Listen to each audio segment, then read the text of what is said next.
ഇന്ന് രാവിലെ മസാല ദോശ കേട്ടോ. നമ്മളെങ്ങനെ ഉണ്ടാക്കണമെന്ന് നോക്കാം. ഇതാ കുക്കറിലേക്ക് കഷ്ണങ്ങൾ ഇട്ട് കൊടുത്തിട്ടുണ്ട്, ഉപ്പിട്ടിട്ടുണ്ട്, വെള്ളം ഒഴിച്ചു വേവിക്കാൻ വെച്ചിട്ടുണ്ട്.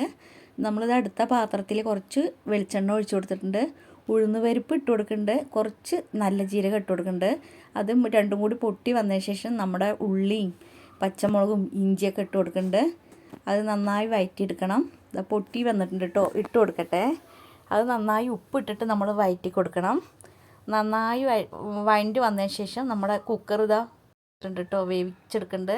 ഇതിലേക്കൊരു മസാലക്കൂട്ട് വേണം. ഞാനിതാ മഞ്ഞൾപ്പൊടി ഇട്ട് കൊടുത്തിട്ടുണ്ട്. നമുക്ക് ഇതിലേക്കൊരു മസാലക്കൂട്ട് വേണം. അപ്പോൾ ഞാൻ ആ മസാലക്കൂട്ട് ജാറിലിട്ട് വെച്ചിട്ടുണ്ട്, അടച്ചിട്ടില്ല. നമ്മളിതാ കഷ്ണങ്ങളൊക്കെ വെന്ത് വന്നിട്ടുണ്ട്, അതൊക്കെ ഇട്ട് കൊടുക്കട്ടെ. നന്നായി ഉരുളൻകിഴങ്ങൊക്കെ ഉടച്ചതിന് ശേഷം ഞാൻ അര ഗ്ലാസ് പാൽ ഒഴിച്ച് കൊടുക്കുന്നുണ്ട്. അടിപൊളി ടേസ്റ്റ് കേട്ടോ. എല്ലാവരും മസാല ദോശ എങ്ങനെയാണോ ഉണ്ടാക്കാറ്. നമ്മളിത് അതൊക്കെ നന്നായി ഉടച്ച് വന്നിട്ടുണ്ട് കേട്ടോ.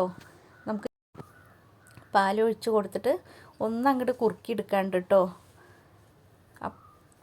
എല്ലാവിടെയും നല്ല തണുപ്പൊക്കെ അല്ലേ, ഇവിടെയും നല്ല തണുപ്പൊക്കെ ഉണ്ട്. നമ്മളിത് അതൊക്കെ ഉടച്ച് വന്നിട്ടുണ്ട് കേട്ടോ. നന്നായി ഉടച്ചെടുക്കണം. ഇവിടെ രണ്ട് മക്കൾക്കും ഭയങ്കര ഇഷ്ടമാണ് കേട്ടോ മസാല ദോശ.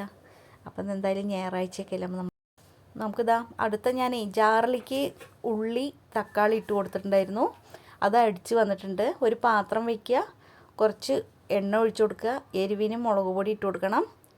എരിവിനനുസരിച്ച് ഇട്ട് കൊടുത്തോളൂ. എന്നിട്ട് നമ്മൾ ഈ അരപ്പ് അതിലേക്ക് ഒഴിച്ച് കൊടുക്കണം. ഇത് നാളികേര ചട്ടണി കേട്ടോ. പൊട്ടുകടലയും ഇഞ്ചിയും പച്ചമുളകും അരച്ച് വന്നതാണ്. നമ്മളത് ആ ദോശക്കല്ല് വെച്ചിട്ടുണ്ട്, കനം കുറച്ചിട്ട് ദോശ പരത്തി കൊടുക്കണു. നന്നായി മൊരിഞ്ഞ് വരുമ്പോൾ നമ്മൾ കുറച്ച് എണ്ണയോ അല്ലെങ്കിൽ നെയ്യോ ഉണ്ടെങ്കിൽ ഒഴിച്ച് കൊടുത്തിട്ട് നമ്മൾ ഈ മസാലക്കൂട്ട് അതിലേക്ക് വെച്ച് കൊടുക്കുന്നുണ്ട് കേട്ടോ. ഈ മസാല നമുക്ക് ഇതിലേക്ക് ഒഴിച്ച് കൊടുക്കണം. എന്നിട്ട് സ്പൂണ് വെച്ചൊന്ന് തടവി കൊടുക്കുക. ഈ ഉള്ളിച്ചട്ടിനി അടിപൊളി കേട്ടോ. എല്ലാവരും മസാല ദോശ ഉണ്ടാക്കുമ്പോൾ ഇങ്ങനെ ഒന്ന് ചെയ്യണേ, ചെയ്ത് നോക്കൂ. നമ്മുടെ ഇതാ മസാല വെച്ച് കൊടുക്കുന്നുണ്ട്.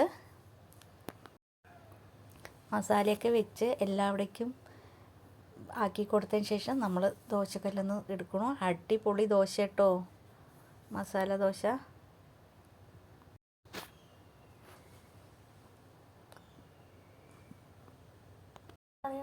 പറഞ്ഞില്ല.